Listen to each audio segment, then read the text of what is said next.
Sabe quando a gente lê um texto muito antigo, como a Bíblia, e fica com aquela sensação de que tem algo ali que a gente não está pegando? Parece que não são só as palavras, sabe? É toda uma mentalidade que se perdeu.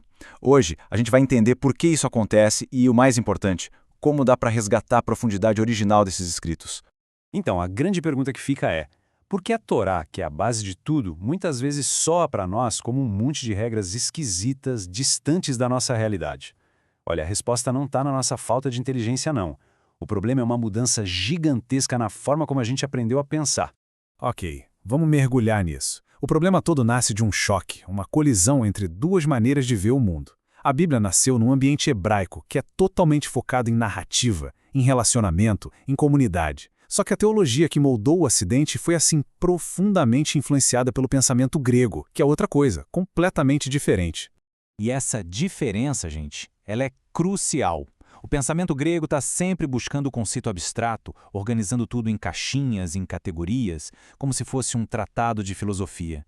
Já o pensamento hebraico, ele foca no caminho, na jornada, em viver uma história de aliança.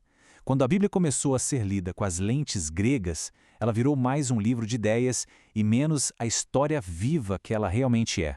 E essa mudança de mentalidade não é só uma coisinha teórica, não. Ela causa erros bem específicos na nossa interpretação de conceitos que são centrais. Vamos dar uma olhada em algumas dessas chaves que se perderam no caminho e que podem, quem sabe, reabrir a profundidade do texto para a gente. O primeiro grande erro do Ocidente é ler a palavra Torá, que na verdade significa instrução, e enxergar só lei, no sentido de um código jurídico. É como olhar a ponta de uma casa e ver só a lista de materiais de construção, sem entender o projeto, a beleza da arquitetura por trás. O conceito que se perdeu aqui é Brit, ou aliança. Na mentalidade bíblica, a aliança é a estrutura de tudo, é a base do relacionamento. E a ordem das coisas é fundamental. Primeiro vem o resgate, a salvação. Pensa na saída do Egito. Só depois, bem depois, vêm as instruções sobre como viver.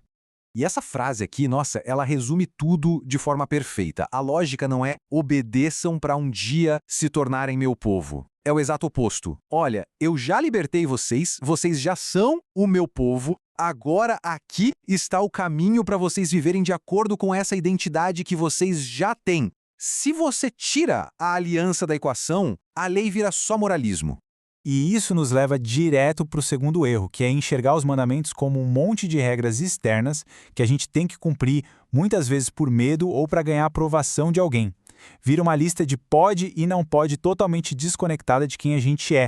No hebraico, a palavra mitzvah, que a gente traduz como mandamento, é entendida como uma resposta, algo que flui naturalmente de uma identidade que já existe.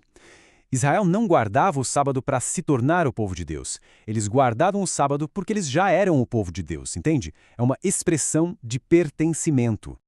Então, o ponto crucial é esse. A mentalidade ocidental, muito moldada pelo individualismo, costuma ler o texto se perguntando o que eu preciso fazer para ser aceito. Já a mentalidade hebraica, que é coletiva, pactual, lê com uma afirmação: eu vivo desse jeito porque eu já pertenço a este povo, a esta aliança. Sem essa identidade, o texto vira um fardo. O terceiro ponto onde tudo se desconecta é a nossa compreensão do pecado. No Ocidente, o pecado foi, em grande parte, psicologizado. Ele foi reduzido a um sentimento de culpa moral, uma coisa individual. Mas na visão hebraica, o buraco é muito mais embaixo. O pecado é uma quebra da aliança, uma ruptura de relacionamento que tem consequências cósmicas. O resultado principal do pecado não é a culpa, é o exílio, é a separação da presença de Deus. E esse padrão se repete o tempo todo na Bíblia. Lá no Éden, o pecado leva à expulsão. Com Israel, a idolatria leva ao exílio na Babilônia. O problema central não é o sentimento de culpa, é a separação. Sem entender o conceito de exílio, todo o drama da Bíblia perde o sentido. E tem mais um ponto de desconexão. Acontece na forma como a gente lê as promessas bíblicas. Muitas vezes a gente espera que elas sejam garantias de prosperidade, de felicidade pessoal e que aconteçam agora, imediatamente. Para entender as promessas, a gente precisa resgatar uma mentalidade que era super comum no judaísmo antigo, a tensão entre as duas eras. Aulan Hazé é esta era em que vivemos, a era presente, marcada pela quebra, pelo exílio. E Aulan Rabá, É a era vindoura, a era da restauração final de todas as coisas. As promessas bíblicas estão sempre apontando para essa restauração futura. E quando se perde essa tensão, essa expectativa pelo futuro, o que acontece? A Bíblia corre um sério risco de ser transformada num manual de autoajuda ou num guia de pensamento positivo. A grande esperança de restauração do cosmos é reduzida a uma busca por bem-estar subjetivo aqui e agora. Então, ao longo da história, essa mudança de mentalidade nos fez perder elementos que são, assim, fundamentais da matriz hebraica. Vamos ver o que foi que ficou para trás nesse processo todo.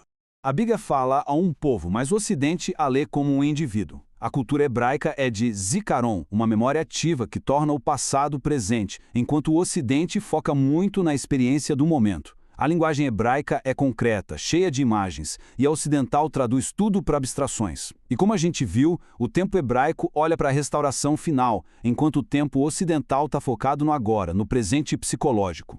Mas como é que essa matriz se perdeu? Bom, a destruição do templo em 70 d.C. foi um ponto de virada que acabou afastando a igreja de suas raízes judaicas. Depois, lá na Idade Média, a teologia começou a sistematizar tudo em categorias filosóficas, tirando os conceitos da narrativa original. E até a Reforma, que fez correções vitais, continuou operando dentro dessa estrutura de pensamento ocidental. O resultado de tudo isso é que a Bíblia passou a ser lida principalmente como um código moral, um sistema de doutrinas, um manual para devoção pessoal ou um tratado filosófico. E com isso ela deixou de ser vista como o que ela é na sua essência. A história de uma aliança se desenrolando nessa tensão entre duas eras. Então a pergunta que fica é: como a gente pode recuperar essa profundidade? Será que é possível se reconectar com a matriz original do texto? A resposta é sim, e isso envolve uma mudança de perspectiva consciente da nossa parte. Então, como é que a gente pode fazer essa restauração na leitura? Primeiro, focando na lógica da aliança. O resgate sempre vem antes da instrução. Depois, recuperando a mentalidade das duas eras, ou seja, vivendo na tensão do agora e do ainda não. E, finalmente, pensando de forma coletiva, como parte da história de um povo que anseia pela restauração final. E olha, é muito importante reforçar isso. O problema nunca foi má intenção. Muitas gerações buscaram sinceramente entender as Escrituras. A questão é uma desconexão histórica e cultural da matriz de pensamento em que o texto nasceu. Recuperar essa matriz não invalida o que veio antes, mas enriquece demais o nosso presente. E para a gente fechar, quando essa perspectiva é restaurada, a Torá deixa de ser vista como uma lei antiga e volta a ser o que ela sempre foi, uma instrução viva, uma revelação incrível do caráter de Deus, um manual para a formação de um povo e uma antecipação cheia de esperança da era que está por vir. A leitura ganha um peso, uma densidade e uma coerência que são impressionantes. Fica a pergunta: o que mais poderia ser revelado se a gente continuasse a cavar com as ferramentas certas?